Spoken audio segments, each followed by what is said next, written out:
እንደምን ዋላችሁ እንደምን አደራችሁላችሁንም ባላችሁበት ሰላሙን ጤናን እንመኝላችኋለን። ኢትዮጵያና መላቀጡ የጠፋው ጉዳይ አሁን ድረስ ቀጥሏል። ኢትዮጵያ በእንደዚህ አይነት ሁኔታ የምትቀጥል ከሆነና ልባቶችን በሰላማዊ መንገድ ችግሮችን ባለመፍታት ደረጃ ላይ ነው የምትገኘው። የፋኖ የኦሮሞ ነጻነት ሰራዊት ሌላ ውጊያ ውስጥ ነው ያሉት። አሁን እኛን የሚያስፈራን አብይ እየተዳከመ ነው፣ መዳከሙ ደረጃ ላይ ደርሷል። ይሄ የታወቀ ነው። ምክንያቱም በአገሪቷ ኢኮኖሚ ማንሰራራት ካቃታትና የአገሪቱ ኢኮኖሚ ከሞተ የውስጥ ለውስጥ ያለው ችግር መፈታት ካቃታቸው የመንግስት መዋቅር ማላላቱ እየታየ ስለሆነ ማላላቱ ከመጣ የኢትዮጵያ መንግስት ውድቀት ላይ መሆኑን የሚያበስሩ ትክክለኛ የሆኑ አካሄዶችን እያየን እየተመለከትን ነው የምንገኘው። ስለዚህ ሌላ ሶማሊያ እንዳንሆን ምን ነው መደረግ ያለበት? የአብይ መንግስት መነሳቱ አይቀርም፣ መሽቀንጠሩ አይቀርም።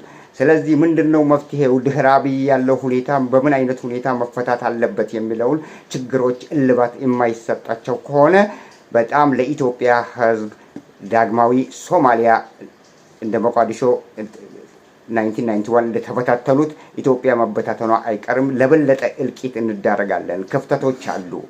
የሽግግር መንግስት ላይ የሚደረጉ ክፍተቶች፣ በዛ ክፍተቶች ሁለቱም በጎሳ ተደራጅተው የሚዋጉ ስለሆኑ የኦላም ቢሆን የአማራ ፋኖም በብሔር ተኮር የተደራጁ ድርጅቶች ስለሆኑ ዳግም ሌላ እልቂት ውስጥ ኢትዮጵያ የምትገባበት ሁኔታ ይፈጠራል። ስለዚህ ልባቱ ለዚህ ምንድነው?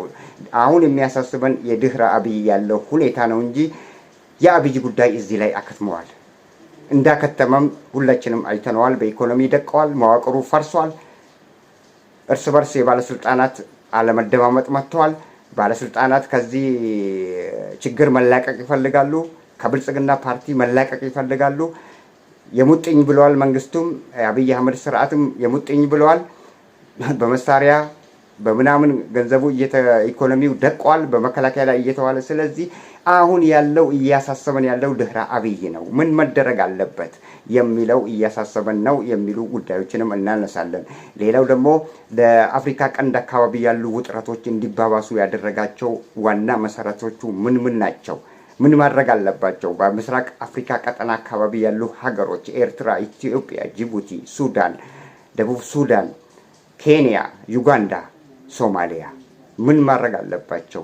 ጅቡቲን ጨምሮ ምን ማድረግ አለባቸው? እነዚህ ሀገሮች እርስ በርሳቸው አንዱ ለአንዱ እውቅና አይሰጥም። እርስ በርሳቸው ሉዓላዊነት የአንዱ ሀገር ለአንዱ ሉዓላዊነቱን አያከብርለትም። አሁን አደገኛ ሁኔታ ተፈጥሯል። በቀደም ለታ የማይገባ ሉዓላዊነትን እውቅና በመስጠት የኢትዮጵያ መንግስት ያደረገው ሶማሌላንድ ላይ እሱም እንዳለ ሆኖ ከሶማሊያ ጋር ትልቅ ግጭት ውስጥ እንዲገቡ አድርጓቸዋል። ስለዚህ እርስ በርሳቸው እውቅና አለመሰጣጠትና እርስ በርሳቸው ሉዓላዊነታቸውን አለመከባበር፣ አለማክበር፣ አንዱ የአንዱን ሀገር ሉዓላዊ አለማክበር በግብፅና በኢትዮጵያ መካከል እየሻከረ ሁኔታ መኖሩ፣ ከኤርትራ ጋር ያለው ሁኔታ እንዳለ መሆኑ፣ ከውስጥ ደግሞ ከክልሎች ጋር ያለው ፍጥጫ፣ ከትግራይ ጋር ያልተፈቱ ጉዳዮች፣ ውስብስብ ጉዳዮች ያሉበት ሁኔታ እያሉ ከአማራ ክልል ጋር ከኦሮሚያ ክልል ጋር እነዚህንም በአንድ ላይ አንስተን በምስራቅ አፍሪካ አካባቢ ያሉ አገሮች ምን ማድረግ አለባቸውና መፍትሄዎቹ ምንድናቸው የሚሉ ጉዳዮችን ዛሬ በሰፊው ትንተና እንሰጥበታለን። ውድ አድማጭ ተከታታዮቻችን አሁን በቀጥታ ወደ ፕሮግራሙ እናሳልፋችኋለን። እስከ መጨረሻው እንድትከታተሉን ከወዲሁ እየጋበዝናችሁ አሁን በቀጥታ ወደ ፕሮግራሙ እመራችኋለን።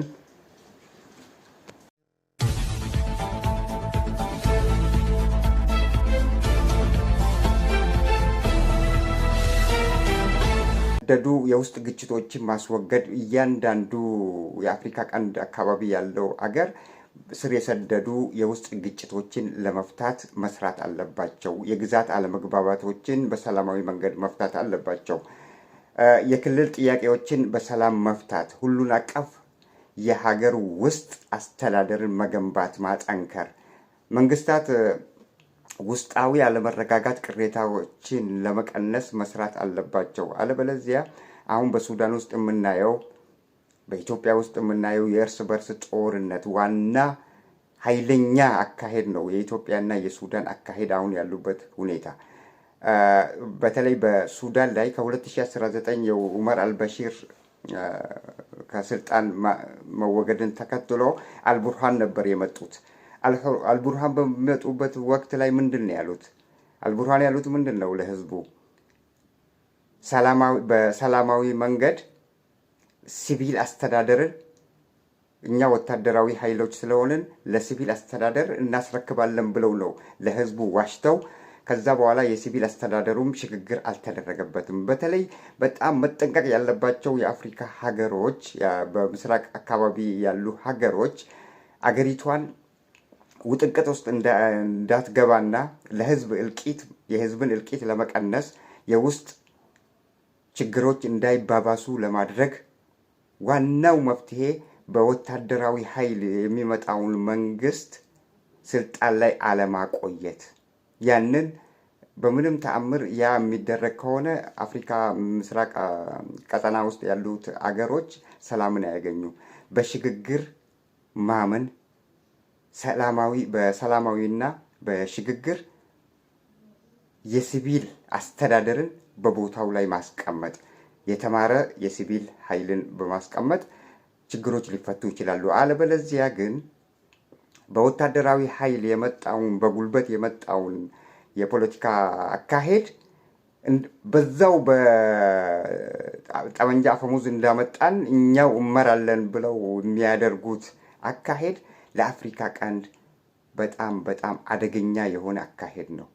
በኢትዮጵያም አይተነዋል። ከዚህ ቀደም የደርግ ስርዓት በሚገረሰስበት ወቅት ላይ ወያኔዎች ኢህአዴግ ብለው መስርተው ራሳቸው ነው በጠመንጃ ኃይል መጥተው ራሳቸው ነው ስልጣኑን ይዘው ለሲቪሉ ማህበረሰብ ሳያስረክቡ ራሳቸው በጠመንጃ አፈሙዝ ለመግዛት ኢትዮጵያን ለዚህ እልቂትና ለዚህ አሁን ላለንበት ደረጃ አድርሷታል። ያ እንዳይሆን በወታደራዊ ኃይል የሚመጣ ማንኛውም ጎሪላ ፋይተርም ይሁን የፈለገውም ቢሆን በጠመንጃ ኃይል ሲመጣ ለሲቪል አስተዳደር አገሪቷን ካላስረከበ በስተቀር አሁንም ለኢትዮጵያም አስፈሪ ነው፣ ለሱዳንም አስፈሪ እየሆነ ያው ለሱዳን አሁን ያለችበት ሁኔታ በጣም ሰዎች ሲቪል ማህበረሰብ እያለቀ ሰላማዊ ሰው በመሃላቸው እየተጎዳ አገሪቷ በብጥብጥ ውስጥ ነው የምትገኘው ማለት ነው። ይህንን የምንለው ለምንድን ነው?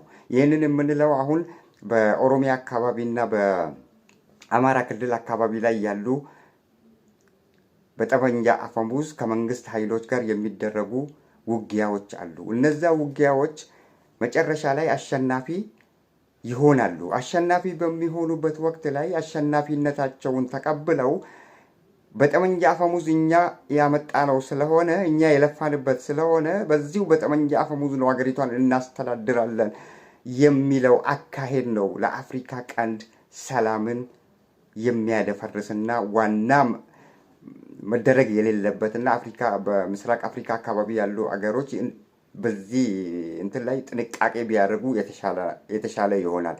አለበለዚያ ደግሞ ያው የኢህአዴግ ስርዓት እንደተገረሰሰው አብይ መጣ፣ ከኢህአዴግ ነው እሱም የተመረጠው፣ እሱ ይበልጥ ሆነ። አሁን ደግሞ በጠመንጃ አፈሙዝ የሚመጡ ኃይሎች እነ ኦላም ቢሆን የአማራ ፋኖም ቢሆን በጠመንጃ አፈሙዝ መጥተው በዛው በጠመንጃ አፈሙዝ አገሪቷን እናስተዳድራለን ብለው የሚሞክሩና በዛው አካሄድ እንሄዳለን ብለው የሚሄዱ ከሆነ አሁንም ለኢትዮጵያ ሕዝብ እልቂትና መከራ የባሰ እየሆነ ይመጣል። ስለዚህ በዚህ ሁኔታ ላይ መጠንቀቅና ያለባቸውን ቅሬታዎች በመፍታት በጠመንጃ አፈሙዝ አገሪቷን ከአብይን ስልጣን የሚያስቀነጥሩት ከሆነና አብይን የሚጥሉት ከሆነ የብልጽግናን ስርዓት የሚያስቀነጥሩት ከሆነ ቶሎ ብለው ተስማምተው ኦላም ቢሆን የኦሮሞ ነጻነት ሰራዊትና አሁን በአሁኑ ወቅት ላይ እየተዋጉ ያሉት ሁለቱ ናቸው፣ የፋኖና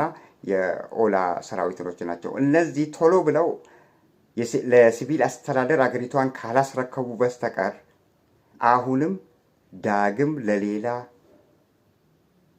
ግጭትና ለሌላ አለመግባባት በከተማ ውስጥና በአገሪቷ ውስጥ በእያንዳንዱ ክልል መካከል ግጭቶች አሁንም መነሳታቸው አይቀርም። ይሄ እንዳይሆን ከአሁኑ ጥንቃቄ መደረግ አለበት እንላለን። ሌላው የተለያዩ ፖለቲካ ፓርቲዎችንም ማካተት የግድ ነው። በዚህ በአፍሪካ ቀንድ አካባቢ ያሉ ሀገሮች ጥንቃቄ ማድረግ አለባቸው። የጎሳ የሃይማኖት ልዩነቶችን ማጥበብና በተቻለ መጠን ለማብረድ ለማረጋጋት ቶሎ ብሎ እልባት መስጠት አስፈላጊ ነው። ሌላው በአገሪቷ ውስጥ ያሉ እርስ በርሳቸው አገር ናቸው። ሁሉም ኤሪትሪያ አገር ነች፣ ኢትዮጵያ አገር ነች፣ ሱዳን አገር ነች፣ ጅቡቲ አገር ነች፣ ደቡብ ሱዳን አገር ነች፣ ማነች የቀረችዋ ኬንያ አገር ነች፣ ዩጋንዳ አገር ነች። ስለዚህ እርስ በርሳቸው እነዚህ አገሮች ለመከባበርና አገሪቷን ማለት በዚህ በቀጠናው ትርምስ እንዳይፈጠር ለማድረግ መስራት አለባቸው። በምን አይነት ሁኔታ ነው መስራት ያለባቸው? አንደኛውና አንገብጋቢው ለአንድ ሀገር እውቅና መስጠት፣ ሉዓላዊነቷን ማክበር። ሉዓላዊነቷን ማክበርና እውቅና መስጠት እርስ በርሳቸው ሰላም በመሃላቸው በሁለት ሀገሮች መካከል ሰላም እንዲመጣ ያደርጋል። በቀጠናው እንዳለ ደግሞ ሰላም እንዲሰፍን ያደርጋል። ለአንድ ሀገር እውቅና አለመስጠትና እውቅና መንፈግ፣ ሉዓላዊነቷን አለማክበር፣ ሉዓላዊነትን መዳፈር በአፍሪካ ቀንድ ሌላ ትርምስ ያመጣና በአፍሪካ ቀንዱ ያሉት ሀገሮች እርስ በርሳቸው ወደ ለየለት ጦርነትና ወደ ለየለት እልቂት ውስጥ ሊገቡ ይችላሉ። የባህር በር ያለውም ከባህር በር ከሌለው ጋር በስምምነት እውቅና ሰጥቶ በጋራ በሁለትዮሽ የጋራ ስምምነት በማድረግ ግብፅንም ጨምሮ ሁሉም እውቅና እየተሰጣጡ ካልሄዱ በስተቀር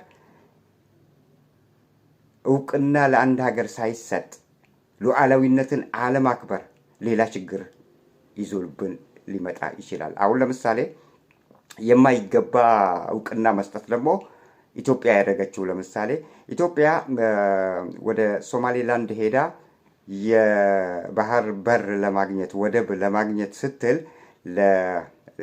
ለተገንጣዩና የዓለም አቀፍ ማህበረሰብ እንትን እውቅና ላልሰጣት ሶማሌላንድ እውቅና ስትሰጥ ሶማሊያ ትልቋ ሶማሊያ ተነሳች፣ ክስ አቀረበች። ያ አሁን ድረስ በመሃላቸው ስምምነት ማለት እንዲታረቁ በአንካራ ላይ ቢደረግም ሶማሊያ እስካሁን ድረስ ቂም አላት ከኢትዮጵያ ማለት ነው። በዛ አብይ በሰራው ሁኔታ የማይገቡ እውቅና ደግሞ አለመስጠት፣ የማይገቡና ዓለም አቀፋዊ ያልሆኑ የዓለም አቀፉ ማህበረሰብ እውቅና ያልሰጣቸውን እውቅና ሰጥቶ ሉዓላዊ አገር ነሽ ብሎ ማወጅ እጅግ በጣም አደገኛ ነው። ከእንደዚህ አይነት ሁኔታዎች ደግሞ መቆጠብ የግድ ይላል ማለት ነው እና በእንደዚህ አይነት ሁኔታ ካልተረዳዱና ካልተስማሙ በስተቀር በአንድ ሀገር ውስጥ በምስራቅ ቀጠና ውስጥ ያሉት በአንድ ሀገር ውስጥ የሚነሳው ግጭት ወደ ሌላው ሊዛመት ይችላል። እስካሁን ድረስ አሁን በ2019 ነበረ ዑመር አልበሺር ከስልጣን ካስወገዱ በኋላ አልቡርሃን ነበሩ የመጡት። አልቡርሃን በሚመጡበት ወቅት ላይ በሚቀጥለው በአስቸኳይ ለሲቪሉ ማህበረሰብ ስልጣኑን እናስረክባለን ብለው ቃል ገቡ። በገቡበት ቃል የገቡትን ቃል ተግባራዊ ሳያደርጉት በመቅረታቸው ሌላ አፈንጋጭ መጥቶ እርስ በርሳቸው አሁን ድረስ ውጊያ ላይ ናቸው። በመሃላቸው የሚጎዳው፣ በመሃላቸው የሚወድመው፣ በመሃላቸው የሚፈጠረው ኃይለኛ ግጭት ለማህበረሰቡ ይተርፋል፣ ለሰላማዊ ህዝብ ይተርፋል። ህዝብ እያለቀ ነው፣ በመሃላቸው እየተፈናቀለም ይገኛል። እንደዚህ አይነት አደገኛ የሆኑ አካሄዶችን በተቻለ መጠን ለማረጋጋት ካልተሞከረ በስተቀር የአፍሪካ ቀንድ ውስጥ ያሉ ሁኔታዎች እየተባባሱ ይሄዱና መጨረሻ ላይ ልክ ሁለተኛ ዓለም ጦርነት እንደተነሳው አንዱ ሀገር አንዱን ደግፎ አንዱ ሀገር አንደኛውን በመደገፍ ጎራ ይለዩና በኋላ እርስ በርሳቸው መጋጨት ደረጃ ሊያደርሳቸው ይችላል። ስለዚህ ቴክ ኬር፣ ይህንን መጠንቀቅ አለባቸው። እያንዳንዱ በምስራቅ ቀጠና ውስጥ ያሉ ሀገሮች ከእንደዚህ አይነት ነገሮች መራቅ አለባቸው። አሁን በኃይለኛ ውጥረት ውስጥ የምትገኘዋ ኢትዮጵያና ሱዳን ናቸው። የኢትዮጵያ መንግስትም ልዩነቶችን በጠረጴዛ ዙሪያ መፍታት ባለመቻሉ ከጎሪላ ፋይተሮች ጋር ያለውን ሁኔታ በሰላማዊ መንገድ እልባት እንዲያገኝ አለማድረጉ፣ የጎሳ ልዩነት ተንሰራፍቶ ያለበት በኢትዮጵያ አካባቢ የክልል ግጭት በተለይ የክልል ግጭትን ማስወገድ አለመቻላቸው፣ በተለያዩ አካባቢዎች የሚደረጉ የሽብር ጥቃቶች መበራከታቸው፣ ባለስልጣናት ባልታወቁ ሰዎች መገደል፣ ንጹሃን የመንግስት ሰራተኞች ባልታወቁ ሰዎች ተገለው ሬሳቸው መገኘት፣ እንዲህ አይነት አደገኛ አካሄድ ኢትዮጵያ ይዛ የምትሄደው አደገኛ አይነት አካሄድ ለአገሪቷም አይበጅም፣ ለመንግስቱም አይበጅም፣ ለህዝብም በጣም የከፋ እልቂት ውስጥ የሚያስገባና እጅግ በጣም አደገኛ መሆኑን ተገንዝበው ከአሁኑ የአብይ መንግስትም ይህን ነገር በማስተካከል ረገድ ከኦላና ከሰላም ማነው የአማራ ፋኖ ጋር በተቻለ መጠን ልዩነቶችን አጥብቦ በሰላማዊ መንገድ ችግሮችን የሚፈታበት ሁኔታ ካልተፈጠረ በስተቀር በእንዲህ አይነት አካሄድ በኃይል በጉልበት በጠመንጃ አፈሙዝ ስርዓቱን አስከብራለሁ ህግ አስከብራለሁ ብሎ መሄድ እጅግ በጣም አደገኛ ነው የምንለው። ስለዚህ ከእንደዚህ አይነት ሁኔታ ኢትዮጵያ የማትወጣ ከሆነ ዳግም እልቂት ይቀጥላል። የብልጽግና ፓርቲ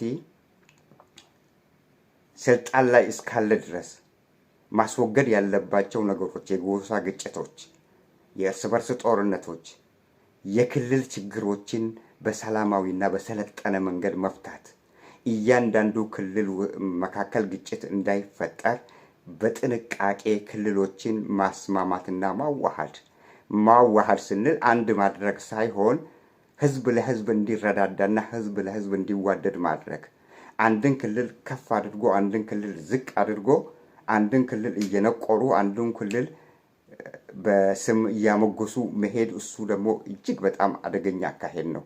ለምሳሌ ያኔ በትግራይ ወቅት ላይ ገና ጦርነቱ ከመነሳቱ በፊት የአብይ ካድሬዎች ያደርጉ የነበሩት አይነት እሰጥ አገባ ያረጉ ማለት የማይገቡ የቃላት ምልልሶች፣ የስድብ አይነት የአሽሙር አይነት ነገር በትግራይ ላይ ከትግራይ መልስ ይመለስላቸው ነበር ለፌዴራል መንግስቱ። እንዲህ አይነት በክልሎችና በፌዴራል መንግስት መካከል ያለው ቅሬታ የተባባሰ ከመጣ በጣም ኃይለኛ ስለሚሆን እንደዛ አይነት ንግግሮችን ማቆም፣ የፌዴራል መንግስት አሰባሳቢ መንግስት ስለሆነ የክልሎችን ሁሉንም ክልሎች በእስሩ ይዞ አንዱ ክልል ከአንዱ ጋር ግጭት እንዳይፈጠር በሰላማዊ መንገድ ተቻችለው እንዲኖሩ የሚያደርግ ስለሆነ ራሱ እንደ አንድ ክልል ሆኖ ሌላ ክልልን መንቆር የለበትም። ለምሳሌ ያኔ የተደረገው ያው በትግራይ ላይ ልክ እንደ ሌላ ክልል ሆኖ ነው የትግራይ ክልልን በቃላት እንትን ሲያደርጋቸው ሲያብጠለጥላቸው የነበረው እንደ ስድብ አይነት እንደ ማለት የማይረቡ ናቸው ምናምን ነገር ማለት የማይገቡ አነጋገሮችን እየተናገሩ ነበር። መጨረሻ ላይ የሰሜን እዝ ተመታ ብለው እንትን ሰሜን እዝን በመመታቱ የፌዴራል መንግስት ህግ እናስከብራለን ብለው ነው ጦርነቱ የተጀመረውና ለስንት ሚሊየን ህዝብ እልቂት፣ ከቤት ንብረት መፈናቀል ደረጃ እንዲደርሱ ያደረጋቸው መዋለ ንዋዮች ይሄ ነው የማይባል መዋለ ንዋይ በኢትዮጵያ መንግስትም በትግራይ በኩልም ፈሷል። ዛሬ ድረስ መገንባት የማንችላቸው ተቋማት ፈርሰዋል።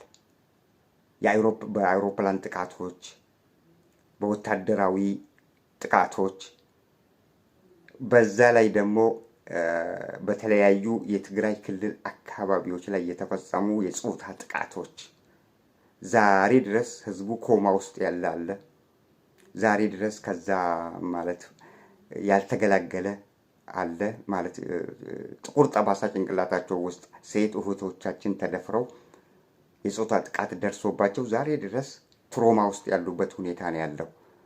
ከዛም አላገገሙ።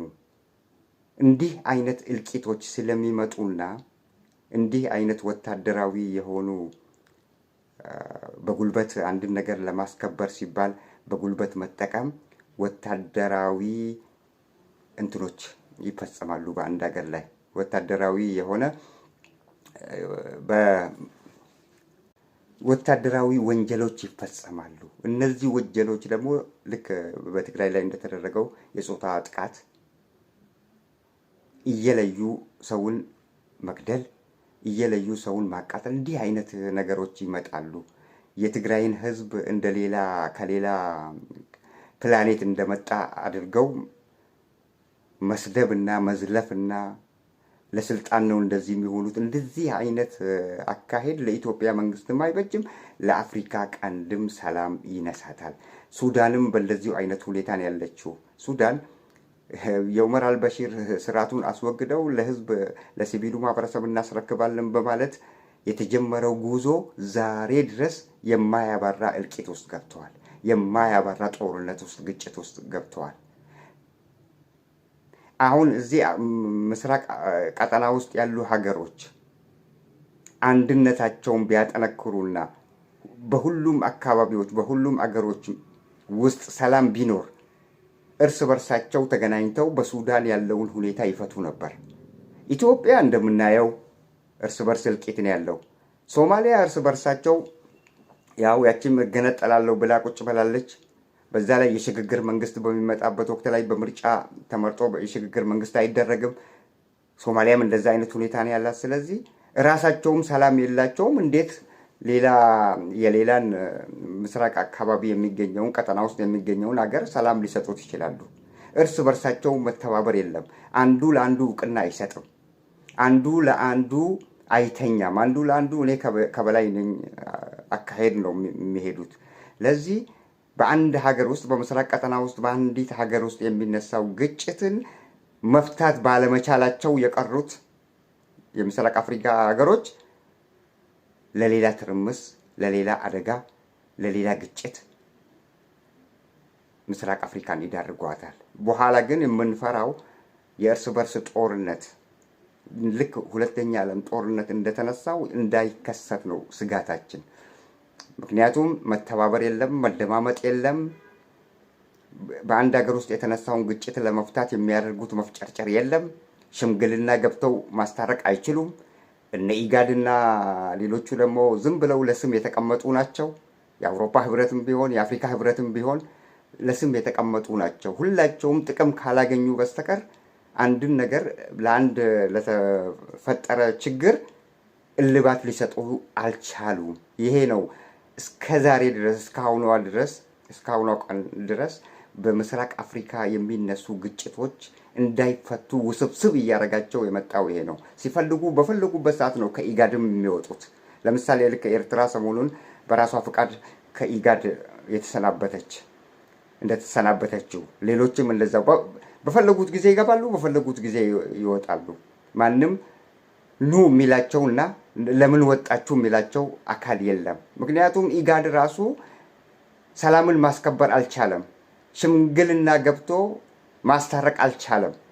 በአንድ ሀገር ለምሳሌ በሱዳን ውስጥ የተነሳውን ግጭት ማስቆም አልቻሉም።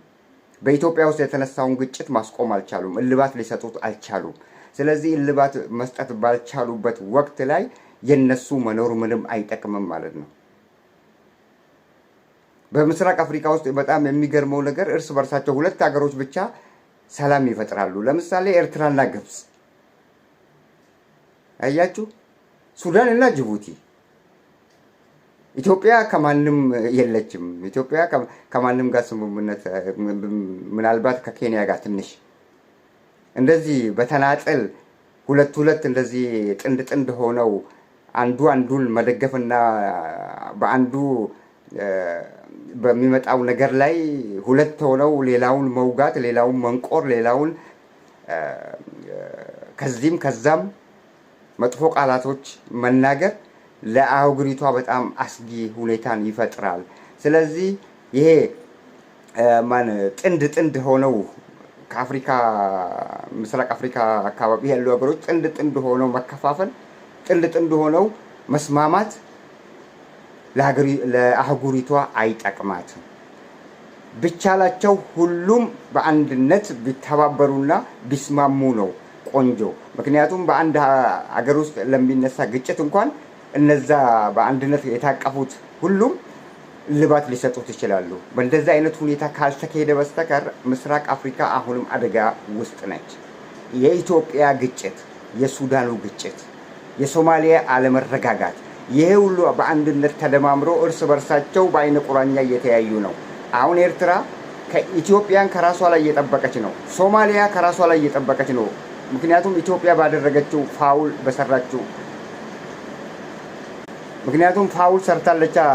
ኢትዮጵያ የማይገባ እውቅና በመስጠት የማይገባና ሉዓላዊነትን በተዳፈረ ሁኔታ ሄዳ ለሶማሌላንድ የዓለም አቀፉ ማህበረሰብ እውቅና ያልሰጣትን እውቅና ሰጥታ ከሶማሊያ ጋር ሌላ ግጭት እንዲፈጠር አደረገ። ሶማሊያዎች በዛ የተነሳ ኤርትራኖችም ኢትዮጵያን በአይነ ቁራኛ ከራሳቸው ላይ እየጠበቁ የሚገኙበት ሁኔታ፣ ጅቡቲም እንደዛው። ምክንያቱም ዘሴ ምስትሩ ትላንት ሶማሌላንድ ላይ ያደረገችውን እኛ ላይ ትደግማለች ብለው ስለሚፈሩ ስጋት ስላላቸው ኢትዮጵያን በአይነ ቁራኛ እየተመለከቱ ይገኛሉ። ከኬንያም ጭምር አይናገሩትም እንጂ ሁሉም በአይነ ቁራኛ እየተመለከተን ያለው። ምክንያቱም የማይገባ እውቅና ሄዳ ሰጥታለች። ከሌላው የአፍሪካ ቀንድ ሀገሮች ጋር ሳትስማማ ምን ያመጣል ብላ ሳታስብ፣ እኔ እንደዚህ ሄጄ ባደርግ ምን ይፈጠራል ብላ ሳታስብ ሄዳ ያንን እውቅና በመስጠቷ የአፍሪካ ቀንድ አካባቢ ያሉ ሌሎች ሀገሮች በአይነ ቁራኛ እያዩት ነው። ለዚህ ነው አሁን የአብይ አህመድ አካሄድ ጥሩ አይደለም የምንለው። ያ ባለበት ሁኔታ የአብይ አህመድ መንግስት አሁን ምንድን ነው ያደረገው? እንደገና ተመልሶ ወደ ኤርትራ ፊቱን በማዞር ኤርትራ የአሰብ ጉዳይ የኛ ነው ይገባናል ብሎ ተነስቷል። ምክንያቱም ሶማሌላንድ የሰራው ፋውል መጥቶ እዚህ ላይ ደግሞ ሁለተኛ መስራቱ ለአህጉሪቷ በጣም በጣም መጥፎና አደገኛ ሁኔታ ነው። ይቅር ማለት ወደቡም ይቅር፣ በሶማሌላንድ ላይ ሄዶ የተሰራው ፋውል እያለ ሌሎች የአፍሪካ ቀንድ አካባቢ ያሉት ሀገሮች በአይነ ቁራኛ እየተመለከቱት ተመልሶ ኤርትራ ላይ ፊቱን አዙሮ የአሰብ ወደብ ለኢትዮጵያ ይገባታል። እንዳውም አንዳንድ ባለስልጣኖች ምንድን ነው ያሉት? የኢትዮጵያ ግዛት ነች፣ በኢፍትሃዊ መንገድ ነው የተነጠቅነው፣ የኢህአዴግ መንግስት ነው ይህንን የሰራው፣ በኢፍትሃዊ መንገድ ለኤርትራ ሰጣት። እንደዛ አይነት አባባሎች አሁን እውቅና ላለመስጠት ነው። እውቅና ላለመስጠት የሚያደርጉት መፍጨርጨር በሁለቱ ሀገራት መካከል ደግሞ ሌላ ግጭት ይፈጥራል። ሌላ የማያባራ የእርስ በርስ ጦርነት ውስጥ እንዲገቡ ያደርጋቸዋል። ማለት የአፍሪካ ቀንድ አካባቢ ላይ ሌላ ውጥረት እንዲነግስ ያደርጋል።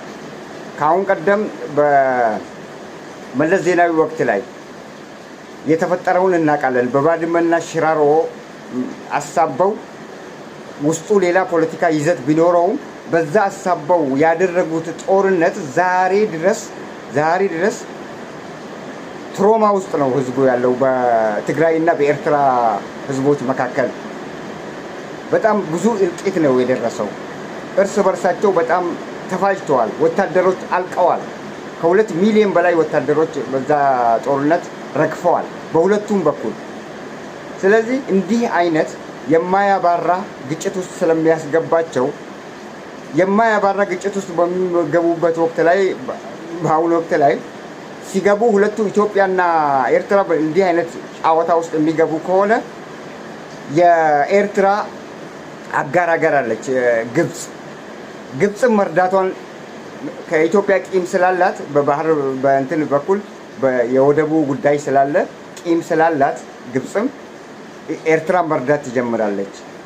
በዚህን ወቅት ላይ ደግሞ ለኢትዮጵያ ሽርክና ለመሆን የሚፈልግ ሀገር አንዱ ወይ ጅቡቲ ወይ ሶማሊያ ወይ ደግሞ ኬንያ ኢትዮጵያን ከረዳች እርስ በርስ ጦርነት መነሳቱ ማለት ልክ እንደ ሁለተኛ ዓለም ጦርነት ሌላ ትርምስ ውስጥ የሚገቡበት ሁኔታ ይፈጠራል ማለት ነው። ለዚህ ነው በአንድ ሀገር ውስጥ የሚነሳው ግጭት እልባት የማያገኝ ከሆነ በምስራቅ አፍሪካ ቀጠና ላይ ያሉ ሁሉም እንዲተረማመሱ ያደርጋቸዋል። ያ ነው ፍራቻችን። ያ እንዳይሆን የኢትዮጵያ መንግስትም አሁን በውስጡ ያሉትን ችግሮች መፍታት አለበት። ከኤርትራ ጋር የሚያደርገውን የአሰብ ፍላጎቱን ደግሞ በሰላማዊ መንገድ በተቻለ እንትን ለመፍታት ጥረት ማድረግ። ያንን የማያደርግ ከሆነ ግን ሌላ እልቂት ውስጥ ይገባሉ፣ ሌላ ግጭት ይፈጠራል። አሁን እኮ የአብይ ችግር የሆነው ትልቁ ምንድን ነው? አንደኛው ከውጭ የሚያገኛቸው በብድር መልክ የሚያገኛቸውን ድጎማዎች፣ እንደገና ከህዝብ የሚሰበሰበውን ታክስ እና እንትን ጠቅላላ በኃይል ለመፍታት በአገሪቱ ውስጥ ለተነሱ ግጭቶች በኃይል ለመፍታት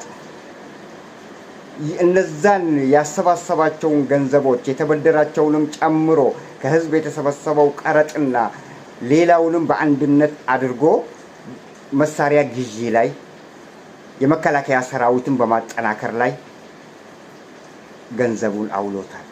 በዚህን ወቅት ላይ ገንዘቡ የት ነው ያለው? በመከላከያ ሰራዊትና መከላከያን በማጠንከር ኃይሉን ፈርጠም ለማድረግ ተጠቅመውበታል። ስለዚህ ገንዘብ የለውም ማለት ነው። ኢኮኖሚ በዚህ መሃል ሳይታሰብ ኢኮኖሚ ውድቀት ይመጣል። ያው ኢኮኖሚ ውድቀት አሁን ሰሞኑን ትላንትና ራሱ የኢኮኖሚ በዚህ ባለችበት ኢትዮጵያ በእንደዚህ አይነት ሁኔታ ሆና የኢኮኖሚ እድገታችን ሰማይ ነክቷል ብሎ በፌስቡክ ላይ ባወጡት ዘገባ ላይ ህዝቡ ምንድነው ሲሳለቅባቸው ነበር። ተሳስተን ነው እንደ ኢትዮጵያ ውስጥ ነው ያለነው ወይስ ሶማሊያ ነው ያለነው? ተሳስታችሁ እንዳይሆን እስከ ማለት ደረጃ ደርሷል። በመሬት ላይ የሌለ ነገር ማውራት። በአንድ ቀን ውስጥ 32 ፕሮጀክቶችን ኢትዮጵያ ማስመረቅ መቻሏን መናገር ለህዝብ የማይዋጥ እንትኑ እኮ የለም። ኢኮኖሚ እኮ ደቋል። ባጀት እኮ የላቸውም። የመንግስት ሰራተኞች እኮ ደሞዛቸው በአግባቡ እየተከፈላቸው አይደለም። ደሞዝ እኮ በአግባቡ እየተከፈለው አይደለም። የኑሮ ውድነት መጥቷል። ያንን በመከላከያ ላይ ያዋለውን በጀት ባያውለውና በክልሉ ውስጥ የተነሱ ግጭቶችን በሰላማዊ በጠረጴዛ ዙሪያ ቢፈታቸው ኖሮ ዛሬ አሁን ኢትዮጵያ ለደረሰችበት ኢኮኖሚ ድቀት አትደርስም ነበር። ለኢኮኖሚ ድቀት መንስኤ የሆነው በወታደራዊ ኃይል ላይ መሳሪያዎችን በመሸመት ከአውሮፓ ከኤዥያ በቢሊዮኖች የሚቆጠሩ ዶላሮች ድሮን እየተገዙበት የኤዥያውም ቢሆን የአውሮፓውም እኮ በኢትዮጵያ ብር አይደለም የሚቀበለው መሳሪያ አሻሻጥ ላይ በዶላር ነው። ኢትዮጵያን ብር እንደገና ወደ ዶላር መልሰ ነው የምትገዛው። ስለዚህ የምንለው ሁሉ ነገር ጫወታው በዶላር ስለሆነ የኢትዮጵያ ምንዛሬ የኢትዮጵያን አንጡራ ሀብት ባዶ ሜዳ ላይ ፈሰስ እንዲደረግ ይደረጋል። ይሄ ሁሉ ሚስ ማናጅመንት ነው። የአስተዳደሩ መላላት፣ የአስተዳደሩ ድክመት፣ ከላይ እስከ ታች ድረስ መናበብ አለመቻል፣ እርስ በርሳቸው አለመተማመን በመሃላቸው ስላለ፣ እርስ በርሳቸው መደማመጥ ስለሌላቸው፣ መዋቅሩ ከእጃቸው ስለፈረሰ መዋቅሩ በእጃቸው የለም። ለዚህ አሁን ለደረስንበት ኢኮኖሚ ድቀት ያደረሳት የኢትዮጵያን መንግስትና የኢትዮጵያ ሕዝብ አሁን የደረሰበት ደረጃ እንዲደርስ ያደረገው ለመከላከያ ፍጆታ የተሰበሰቡትን የተበደሩትን በድጎማ የተሰጣቸውን ገንዘብ በጠቅላላ በመከላከያ ኃይል ላይ በማዋላቸው አሁን ኢትዮጵያ ለገባችበት ውጥንቅጥ እንድትገባ አድርጓታል። ዛሬ የኢትዮጵያ ሕዝብ በ5 ብር ቡና ይጠጣ የነበረው ዛሬ 40 ብር ሆኗል። እንጀራ 150 ነው እንደዚህ እየተባለ ነው። አንድ ደረቅ እንጀራ ምንም ወጥ የሌለው። አብይ አህመድ ስልጣኑን በሚቆጣጠርበት ወቅት ላይ 4 ብር ነው 5 ብር ነበር እንጀራ። ዛሬ 100 ምናምን ብር። በአብይ ወደ ስልጣን ሲመጣ የብልጽግና ፓርቲ ሲመሰረት ዶላር 20 ብር ነበር አንድ ዶላር። አሁን ወደ 180 አካባቢ ደርሷል። በእንደዚህ አይነት ሁኔታ ያለች ሀገር ላይ አሁን ድረስ አካሄዳቸውን ሳያስተካክሉ አካሄዳቸውን አሁንም በጀመርነው በጉልበት እንጨርሳለን ብለው በጉልበት እየሄዱበት ነው ያለው። በጉልበት ደግሞ የሚሳካ ነገር የለም። በጉልበት አሳካለሁ ብለ በምትሄድበት ወቅት ላይ የአገሪቷ ኢኮኖሚ ከእጅ ይወድቅና ይንሸራተትና ህዝብ ለረሃብና ለስደት ይጋለጣል። ህዝብ ለስደትና ለረሃብ ሲጋለጥ ደግሞ አንተ የምትመራው ማንን ነው? የዓለም አቀፉ ማህበረሰብ ደግሞ ስልጣኑን እንድትለቅ ግፊት ያደርግብሃል። ምክንያቱም ህዝብ በረሃብ በስደት የሚሰቃይ ከሆነ እንትሉም ባላንስ ስታብል ማድረግ ካቃተ ኢኮኖሚውን ፕሬሸር ያደርጉባል። የአውሮፓና የአሜሪካ ሀገሮች ፕሬሸር ያደርጉና ከስልጣን እንድትወገድ ያደርጉዋል። ስለዚህ ያም ኢትዮጵያ ሁሉ ነገር ከእጇ አምልጦ ባለበት ሁኔታ ላይ የኮሪደር ልማትን እንደማሳያ ዛሬ ድረስ እየተናገሩና በዛ ላይ 32 ፕሮጀክቶች መገንባት መቻላቸውን እንደ ጀብዱ አድርገው የገነቡት ደግሞ ሌላ አይደለም። የገነቡት ምንድነው? የፖሊስ ኃይልን ለማጎልበት ነው። የፖሊስ ኃይል የተባለው እውነት ከሆነ ነው። ለዛውም 32 ፕሮጀክቶች በየትኛው አቁሟ እንደምታረገው እነሱ ያውቁታል። ገንዘቡ የለም፣ ካዝናቸው ባዶ ነው። ፋይናንስ ቢሮ ውስጥ ምንም ገንዘብ የለም። ለበጀት የተቀመጠ ለአመት ለ6 ወር ተብሎ የሚቀመጥ በጀቶች ሁሉ ዛሬ የሉም። ለዚህ ነው ለትግራይ ክልልም እየተሰጣት ያለው ገንዘብ 1/4 እየተሰጣት ነው። 1/4 ድሮ ከሚሰጠው በታች ሲፈልጉ አይሰጣቱም። ያንንም ሌሎች ክልሎችም በተመሳሳይ ሁኔታ ነው ያሉት። ባጀት እጥረት አለ ተብሎ ድሮ ከሚሰጣቸው ባጀት የበታች ተደርጎ ነው የሚሰጣቸው። በጣም ተቀንሶባቸው በኦሮሚያ ክልልም ትልቁ አሁን የሚሰበሰበው ቀረጥና ታክስ ከኦሮሚያ ክልል ነው። ከኦሮሚያ ክልል የሚሰበሰበው በአንድ ቀን ብቻ ከ1 ቢሊዮን ብር በላይ ነው የሚሰበሰበው። በወር ስንት ነው የሚሆነው? ከ30 ቢሊዮን በላይ በጀት ሲሰጣቸው ግን 1/4 ድሮ ከሚያገኙት 1/4 ተደርጎ ይሰጣቸዋል። ምክንያቱም እነዚህ ባጀቶች ሁሉ የመንግስትን ባለስልጣናት ደሞዝ መክፈል አቅቷቸዋል። ምክንያቱም መሳሪያ በየጊዜው ይሸመትበታል፣ ድሮን በየጊዜው ይሸመትበታል። የተገዛው ድሮን ደግሞ የአገሪቱን ህዝብ ሰላማዊ ህዝብን ይጨርሳል። ወታደሮችን አይደለም እየጨረሰ ያለው፣ ህዝብ ያልቅበታል። ተቋማት ይፈርሳሉ። ተቋማት እየፈረሱ ያሉበት ሁኔታ አይተናል። በተለያዩ አካባቢዎች ተቋማት ፈርሰዋል። በአማራ ክልል የወደመው ተቋማት ቀላል አይደለም። ትምህርት ቤቶች ወድመዋል፣ ጤና ኬላዎች ወድመዋል፣ ሆስፒታሎች ወድመዋል፣ የመንግስት ተቋማት ወድመዋል። በማን? በፌደራል መንግስት በሁለቱ ግጭት መካከል በተነሳው ግጭት ሁለቱ ሲዋጉ ከላይ ይመጣና በአውሮፕላን በዚህ በሰው አልባ አውሮፕላን ድባቅ ያረጋቸዋል። የ85 ዓመት አዛውንት ሁሉ እንደተገደሉ አውቃለሁ በአማራ ክልል ውስጥ ሰሞኑን። በአንድ ወቅት ላይ ደግሞ በአይሱዚ ተጭነው ስራ ፍለጋ ከአንድ ቦታ ወደ አንድ ቦታ በሚሄዱበት ወቅት ላይ አማራ ክልል ላይ ሙሉ አይሱዚ ላይ እንዳለ ተወርውሮባቸው አልቀዋል። ስጋቸው ተለቃቅሞ ነው የተቀበሩት የሚባለው። እንዲህ አይነት ወራዳ የሆኑ ተግባራት በፌደራል መንግስት በኩል እየተሰራ ነው። በሌላ በኩል በአንድ ወቅት ላይ ደግሞ ሳምንታዊ ገበያ ነበራቸው። ያንን ሳምንታዊ ገበያ ለመገበያየት ሁላችሁም ታውቃላችሁ፣ በየክልላችንና በየከተማችን ውስጥ ያሉ ናቸው። የሳምንት ገበያ በሳምንት ገበያ ላይ ከተለያዩ ከተሞች የተውጣጡ ህዝቦች ናቸው ለግብይት አንድ የተሰየመ ቦታ ላይ የሚጎርፉት።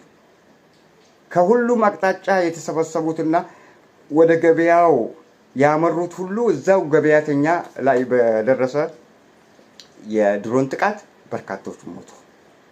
በገበያ ቀን ተአምር እኮ እየተሰራ ነው። ኢትዮጵያ ውስጥ እንዲህ አይነት ተአምር እየተሰሩ ያሉበት ሁኔታ ነው ያለው። ስለዚህ ለእንደዚህ አይነት እልቂት ገንዘባቸውን አውለው ሰላምን ለህዝቡ መስጠት አቅቷቸው ህዝቡ ሰላምን እየፈለገ እንትን እያለ በዛ ላይ የኑሮ ውድነት እየመጣበት የኑሮ ውድነቱን እየቻለ ሰላምን ያጣው ባለው ወቅት ላይ ሰላም አይሰጠውም። የኢትዮጵያ ህዝብ ሰላምን አጥቷል። ሰላም እየፈለገ ኑሮ ውድነቱን እንኳን እየቻለው ለማለት ነው።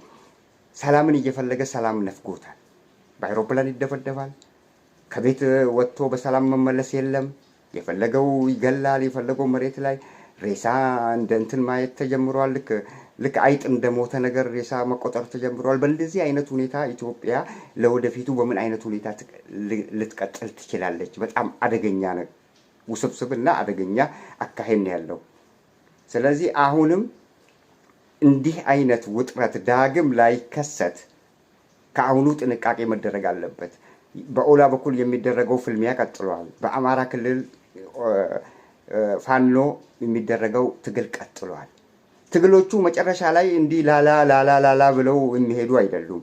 መጨረሻ ላይ ልክ ወያኔዎች እንዳደረጉት የደርግን መንግስት እንደገረሰሱት መገርሰሳቸው አይቀርም። አሁን መገርሰሳቸው አይቀርም። ምክንያቱም አንዴ እየተሸነፉ አንዴ እያሸነፉ እንደዛ ነው የሚሄደው ውጊያ ማለት የመንግስትን እንትን ጉልበት እያዳከሙ ነው የሚመጣው። ምክንያቱም መንግስት አሁን የሚያደርጋቸው ከቀረጦች እየሰበሰበ ብድርም እየወሰደ የሚያደርጋቸው መሳሪያ ግዢዎች ኋላ ላይ የመግዛት አቅሙ ዜሮ ደረጃ ላይ ይደርሳል። አሁንም እየደረሰ ነው። ምክንያቱም ለህዝብ መክፈል አይችልም ደሞዝ ከቀረጥ የሚሰበሰበውን። ሌሎች አገሮች ደግሞ አውሮፓና ሌሎች የአሜሪካ ሀገሮችም እርዳታቸውን አቁመዋል፣ የገንዘብ ድጎማ አቁመዋል።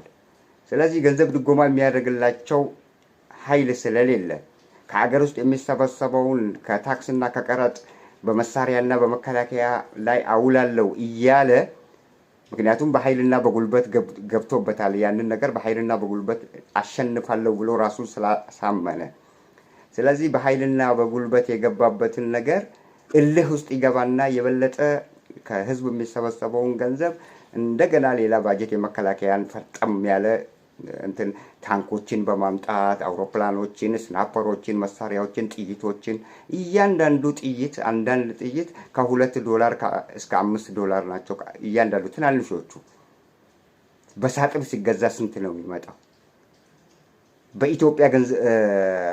በኢትዮጵያ ምንዛሬ የሚቀበል ደግሞ የለም። የኢትዮጵያ ምንዛሬ ወደ አሜሪካ ዶላር ስትቀይረው ዜሮ ይሆናል ገንዘቡ። ምክንያቱም የገንዘብ መጠኑ በጣም ተዳክሟል። $1 ዛሬ 180 አካባቢ ነው ያሉት። እንደዛ አይነት ደረጃ ያለበት ሁኔታ ስለሆነ ምንዛሬውን ወደ ዶላር ቀይረ እንደገና በዶላር ነው ገበያ የምታደርገው መሳሪያዎችን ለመግዛት። ስለዚህ አቅሙ እየተዳከመ ይመጣል። አቅሙ እየተዳከመ ሲመጣ ደግሞ እነዚህ ጎሪላ ፋይተሮች ደግሞ የበለጠ ኃይል እያገኙ ይመጣሉ። በዚህ ወቅት ላይ መጨረሻ ላይ ማስወገዳቸው አይቀርም። በሚያስወገዱበት ወቅት ላይ ታዲያ አሁንም እንዲህ አይነት ስርዓት ነው ኢትዮጵያ ላይ ልክ ኢህአዴጎች የመጡበት አካሄድ ይመጣብናል።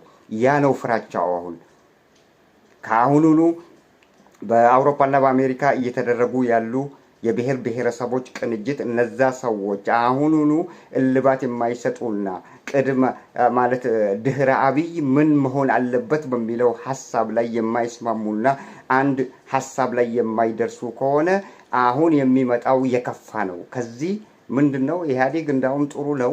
ከኢህአዴግ አብይ የባሰ ነው። ከአብይ የባሰ ሊመጣባት ኢትዮጵያ ይችላል። ምክንያቱም እየተዋጉ ያሉትም የብሔር ተወካዮች ናቸው። የአማራውም ቢሆን የአማራው ወክሎ ለንጹሃን አማራ ነው እየታገልኩ ያለሁት ይላል። የኦሮሞውም ቢሆን ለንጹህ የኦሮሞ ህዝብ እየታገልኩ ነው የሚለው። ስለዚህ ብሔር ተኮር ስለሆነ እንትናቸው ማለት ወታደራዊ አመሰራረታቸው ስለሆነ ዳግም ለማንወጣው ዕዳ ውስጥ ልንገባ ይችላል። ኢህአዴጎችም ሲመጡ የብሔር ተኮር ስለሆኑ በብሔር ተደራጅተው የወያኔ ድርጅት በብሔር ተደራጅቶ ስለመጣ ነው ኢትዮጵያን በጎሳ ከፋፍሎ አሁን ለደረስንበት ደረጃ እንድንደርስ ያደረገን። ይሻላል ብለን አብይም ቢመጣ የበለጠ እንዳውም ከወታደራዊ መንግስት ይልቅ የባሰ ሆኖ ቁጭ ብለዋል። ከወታደራዊ አገዛዝ ይልቅ የአብይ ደግሞ የባሰ ሆኗል። ስለዚህ ከዚህ ደግሞ የባሰ ይመጣል ብለን የምንፈራው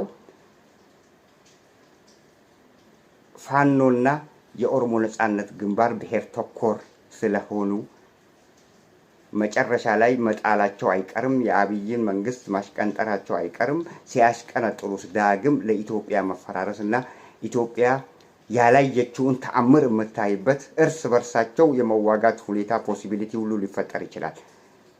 በዚህ ወቅት ላይ በአፍሪካ ቀንድ ያሉት ሀገሮችም በኢትዮጵያ ጣልቃ መግባታቸው አይቀርም።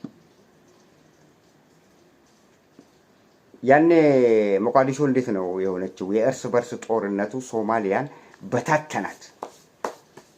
ዛሬ ድረስ ሊያገግሙ አልቻሉም። እኛ ሕፃን ሆነን አስታውሳለሁ። እኔ ከሶማሊያ ተፈናቅለው የመጡት በሚሊዮኖች የሚቆጠሩ ዜጎች ነበሩ። እቃቸውን ሁሉ ጭነው በዚህ በትላልቅ መኪና ሶማሊያ እንዳልነበረች ነው የሆነችው። በዛን ጊዜ ሞቃዲሾ ተበታትና። ስለዚህ እንደዛ አይነት እልቂት ውስጥ እንገባለን የሚል ስጋት ነው ያለው። ያንን ስጋት እንዳይመጣ ከአሁኑ በአውሮፓና በአሜሪካ ውስጥ የብሔር ብሔረሰቦች ድህረ አብይ ምን እናደርጋለን ብለው የጀመሩትን እነ ልደቱ አያሌው፣ ጀዋር መሐመድና ሌሎችም እነ ገዱ አንዳርጋቸው የጀመሩትን እልባት። ምክንያቱም ኢትዮጵያኖችን ያውቃቸዋለሁ። ኢትዮጵያኖች አንድ የጀመሩትን ነገር ከግብ አያደርሱም። ቶሎ ብለው እርስ በርሳቸው የመሰለቻቸትና እርስ በርሳቸው አንዱ ካንዱ እኔ ያውቃለሁ የሚል የበላይነትን ለማሳየት ለማንጸባረቅ የሚያደርጉት የበላይነትን ለማሳየት የሚያደርጉት ጥረት ስላለ የሚያደርጉት አካሄድ ስላለ እርስ በርሳቸው አይስማሙም ብዬ ሐሳብ አለኝ። ግን የሚስማሙና አንድ ደረጃ ላይ አንድ ሐሳብ ላይ የሚመጡ ካልሆነ በስተቀር አሁን በወታደራዊ ኃይል የሚመጣው የባሰ ከአብይና ከኢህአዴግ ከደርግ የባሰ ሆኖ አገሪቷን ዳግማዊ ሶማሊያ ያደርግብናል። ስለዚህ ያ ነው ትልቁ ፍራቻችን። አሁን ያለው ፍራቻ ትልቁ እሱ ነው። አሁን ያለው ፍራቻ ትልቁ እሱ ነው። ወይ አብይ ደግሞ በጉልበትና በኃይል እስከ ወዲያኛው አንድ ጥይትና አንድ መሳሪያ እስኪቀረኝ እዋጋለው ባይ ነው፣ ልክ እንደ መንግስቱ ኃይለማርያም። በዚህ በኩል እንዲህ አይነት የባሰና የተባባሰ የኢኮኖሚ ድቀትና የኢኮኖሚ ውድቀትና የፖለቲካ ኪሳራ የፖለቲካ ውድቀት እያለ ተቋማት ፈርሰው ባሉበት ሀገር ላይ ኢኮኖሚ ዜሮ ደረጃ ላይ በደረሰበት ህዝብ በተፈናቀለበትና ወደ ቀዬው መመለስ ባልቻለበት ሁኔታ ላይ መሳሪያዎችን መሸመትና ከህዝብ የሚገኘውን ገንዘብ መከላከያ ላይ ማዋል እጅግ አደገኛ አካሄድ ነው። በኋላ መድከሙ ቅድምም ብለናል አንደግመውም። እና እንዲህ አይነት ነገሮች አሁን የሚያስፈሩት የአብይ ጉዳይ አይደለም። አብይ ኦልሬዲ እየተዳከመ የመጣ ነው፣ ደክሞታል። እየተዳከመ የመጣም ስለሆነ ኋላ ግን እየተዳከመ መንግስት ውስጥ ያሉት መዋቅሮች እየፈረሱ ይመጣሉ፣ እየላሉ ይመጣሉ። እርስ በርሳቸው ሹክቻ አሁን ድረስ እንዴት እንደምንገላገል ነው ያጣ ነው እንጂ መገላገል ከዚህ መንግስት ልንገላገል እንፈልጋለን ይላሉ ባለስልጣናት። መገላገል ነው የሚፈልጉት። ስለዚህ እንዲህ አይነት በባለስልጣናት መካከል ከስርዓቱ መላቀቅ የሚፈልገው ኃይል ሲበዛ መንግስት እየወደቀ መሆኑን ማሳያ ትልቁ ማሳያ ነው። ስለዚህ በእንደዚህ አይነት ሁኔታ በውድቀት ላይ ያለን መንግስት አሁን በሚደረገው ፍልሚያ የተናቀው የፋኖና የኦላ የተናቀው መጨረሻ ላይ መገልበጡ አይቀርም። ገልብጦስ ምን አይነት ስርዓት ነው ኢትዮጵያ የሚገጥማት? ከድሮ የባሰ የተባባሰ ሆኖ ቁጭ ይላል። ስለዚህ ከወዲሁ ቅድመ ሁኔታዎች ተስተካክለው መሆን ያለበት በሲቪል በኩል ተመርጦ ሰው ቁጭ ብሎ ተመካክሮ ከአማራ፣ ከኦሮሞ፣ ከሁሉም ብሔር ብሔረሰቦች ተውጣጥተው እልባት የማይሰጡት ከሆነ ትላንት ኢህአዴግን እንዳሽቀነጠሩትና ኢህአዴግን ወደ ሰፈሩ እንዳልመለሱት የወያኔን መንግስት እንዳልመለሱት የአብይ አይነት ሰው አሁንም ጉቢልና ወይ ወታደራዊ ኃይል ጉቢልና ወይ ደግሞ ሁለቱ ወታደራዊ ኃይሎች የፋኖና የማይስማሙት የኦሮሞ ሰራዊት መካከል ግጭት ይፈጠርና ለዳግም እልቂት ኢትዮጵያ ትዳረጋለች። የምን አገር መመስረት ነው? የምን አብይን ማሽቀንጠር ነው? ሌላ የማንወጣው የእርስ በርስ ጦርነት ውስጥ እንገባለን። አብይ ካስቀነጠሩት በኋላ መንግስት አይኖርም። በነገራችን ላይ ይሄ ክፍተት ነው። አሁን ይሄ መንግስት አገሪቷን የሚቆጣጠረው መዋቅር ስለሌለ ኃይል ስለሌለ በዚህ ክፍተት መካከል የሚፈጠረው ነገር ነው መጥፎ የሚባለው። ስለዚህ ከእንዲህ አይነት ከሚመጣው ያሁኑ ምንም አያስፈራችሁ። ያሁኑ ምንም አይደለም። ኢትዮጵያ ትወጣዋለች፣ እየተወጣችም ነው። በመሃል ክፍተት አብይ ከተሽቀነጠረ በኋላ በሚፈጠረው ክፍተት መንግስት ሳይመሰረት የሽግግር መንግስት ሳይቋቋም በዛ ክፍተት ያለው ሁኔታ በጣም ለኢትዮጵያ ሕዝብ አደገኛ ይሆናል። ውድ አድማጭ ተከታታዮቻችን ያው እንግዲህ በምስራቅ አፍሪካ አካባቢ ያሉ ሁኔታዎች ይህንን ይመስላሉ። የኢትዮጵያ የሶማሊያ ሁሉንም ዳሰናል። ለዛሬው እዚህ ላይ እንለያችኋለን። በሌላ ፕሮግራም እስከምንገናኝ ድረስ ቸር ያገናኘን እንላለን። በሰላም